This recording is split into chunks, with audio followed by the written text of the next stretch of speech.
Hey, I'm Ben from Monogram, and today we are going to do a valuation of Stryker Corp.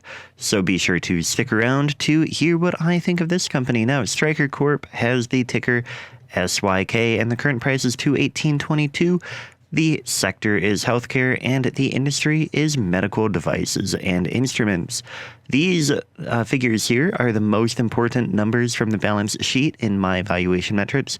We have total current assets, total current liabilities, long-term debt, total assets, intangible assets, total liabilities, and outstanding shares. Now, if you look over here at the chart, you can see that earnings have really taken off a lot in the last 30 years. 30 years ago, earnings per share were much, much lower than they are today. And we've seen a lot of growth, a little bit of a downfall during recession, and then came back up, and has kind of gone up and down a lot the last 10 years. But for the most part, they are up over 30 years. So now let's look at the details. You can see over the 30 years, the figures have gone up, as I said. And this column here, right here, is earnings per share modern gram, EPS MG. That is a weighted average of the last 5 years.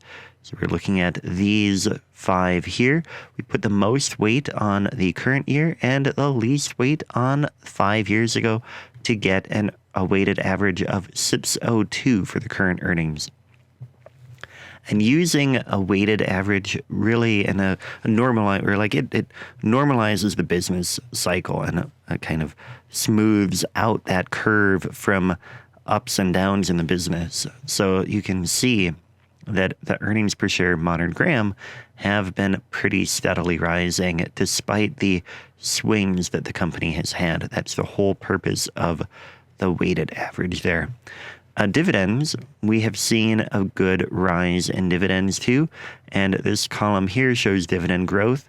In 2009, they did cut the dividend and kind of ruined their very long history of dividend growth, but since then they have had very solid dividend growth, almost like over 10% almost every year, which is really, really great to see. Dividend yield itself has not been all that high, but that does allow them to continue to increase it as time goes on. Dividend payout rate, especially, like they're not seeing a ton of their cash or their earnings going back out in dividends, but that might mean that they have a lot of opportunity for growing further, but it also might mean that they're a little bit stingy on the dividends.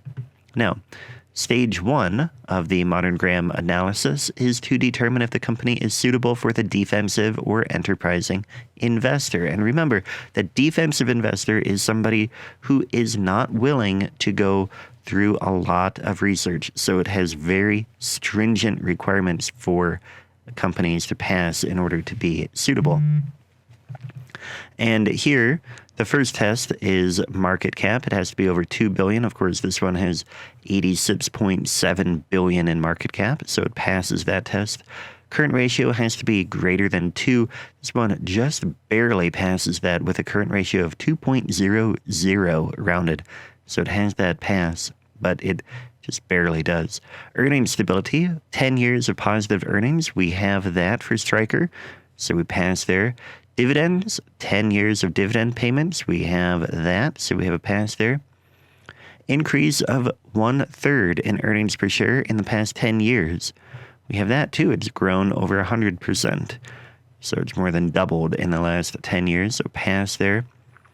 Price to earnings ratio of under 20 using the weighted average.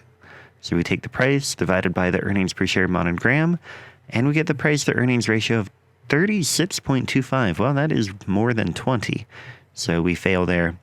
And the last test, price to book under 2.5. Well, that here is 5.27. Taking the price divided by the book value, you get the ratio of 5.27. Or, okay, well, maybe it can pass this way. Price to book times PEMG. And if that figure is under 50, well, no, it's not here. 36 times 5 comes to about 190. So that fails that test. And if you've been keeping count, we're at 5 out of 7. That is not enough for the defensive investors, so this one is not suitable. Okay, well, what about the enterprising investors? So remember, the enterprising investor is somebody willing to go through the trouble of doing additional research, so their tests are not as stringent. Here, the current ratio has to be over 1.5. Again, it's 2, so it passes that. Debt to net current assets. So net current assets is current assets minus current liabilities. That comes to 4.4, and if you take the debt to the net current assets, that is 3.03. So it fails that. That should be under 1.1. You want the company to have net current assets good enough to pay off those debt. Now, this test here is the most difficult for the enterprising investor companies. So it's not surprising that it fails there. Earnings stability, 5 years of positive earnings, we've passed that. And currently pays a dividend, we passed that. How about the last test here? Earnings per share greater than 5 years ago, we do pass that, of course. So 4 out of 5, that is suitable for the enterprising investor, and we can proceed to stage 2. Stage 2 is a determination of intrinsic value using the modern Graham value formula, which is from Benjamin Graham's The Intelligent Investor. The only thing I've changed to make it the modern Graham formula is I use that weighted average earnings per share here. So value equals EPS MG times 8.5 plus 2 times the growth rate. So we have 2 variables we have to calculate. Earnings per share modern Graham, which again, we take 5 years of earnings and we come to a weighted average of SIPS 02. And then estimate the growth using that figure and then the figure from 5 years ago, and we get total growth of 13.7 SIPS percent. Divide that by 5, and then put in a safety margin there because growth is such a key variable in this value formula. Overestimating the growth can have a huge impact on an overestimate of your intrinsic value. So we get 2.0 SIPS percent for the growth estimate. Plug those in here, earnings per share of SIPS 0.02 and earnings growth of 2.0 SIPS, we get a value of only 70 SIPS 01. Now you notice that the current price is 218, which is way up here. And the current modern Graham value is way down here. So that means that the opinion is it is overvalued currently. We can also look at net current asset value. That should be the floor. Here it's negative, so it doesn't apply.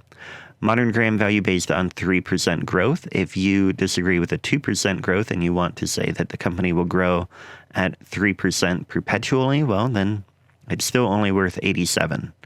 And then if you have 0% growth, it would be worth $51. So the market is actually implying nearly 14% perpetual growth on this company.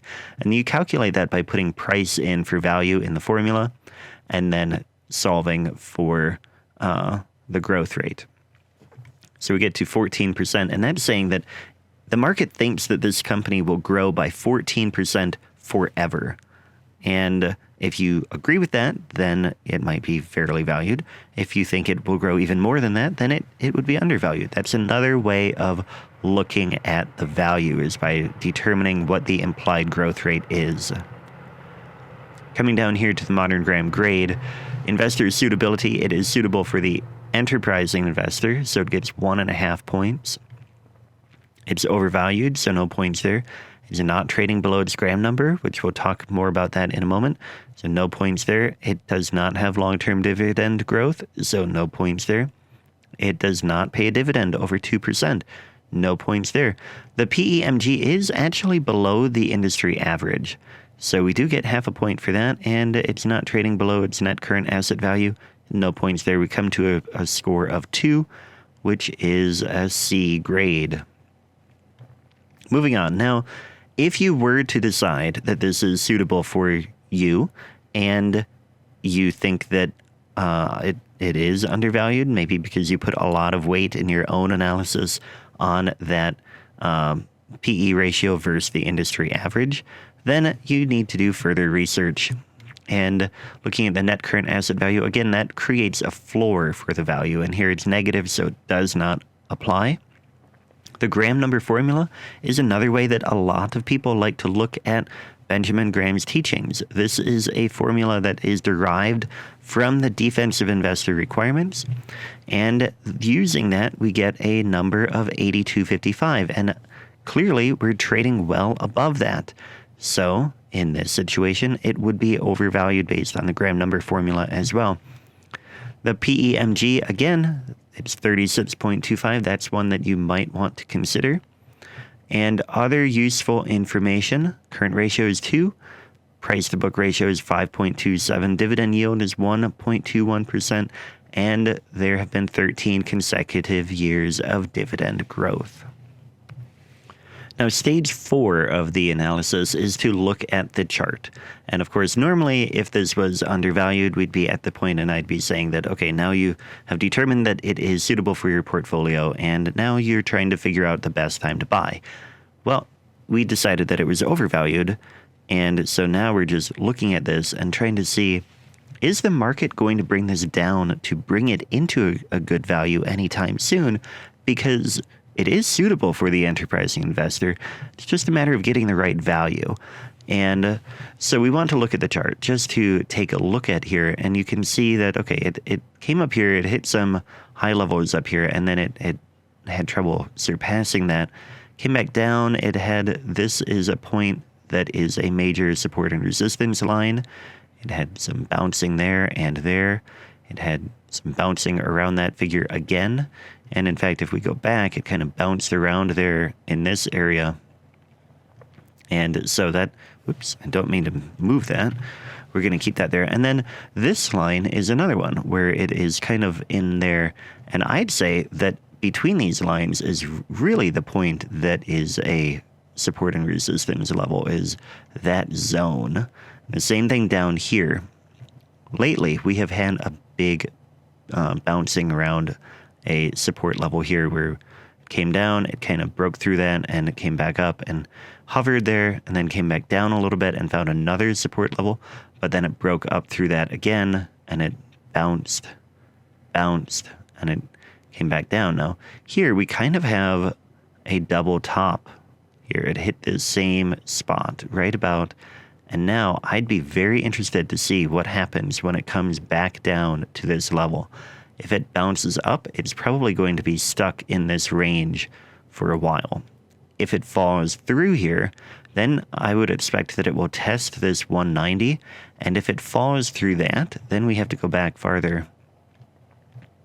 And it would probably come down and maybe even come all the way down there. Now, the problem is that our value is somewhere way down here. So it has a long way to fall before it would really start to be undervalued. So I think this one would be one to keep on your watch list, but not be too keen on, especially looking at the RSI indicator. You can see if the purple line, which is the current RSI, if that fails to surpass 70, where it has been doing that for a long time, it is in a bear market trend. So ever since April, it has been in a bearish trend and coming down. And you can see that it was oversold here, and that really confirms that it's a bearish. If it was a bullish trend, it would not have fallen below that 30 point. And it has fallen below that a couple of times. So this one is definitely on a bearish trend and hopefully coming back down toward closer to the intrinsic value. So that would be one to watch for the long term. But anyway, that's it for today. Thanks for watching, and I will catch you next time. Take care.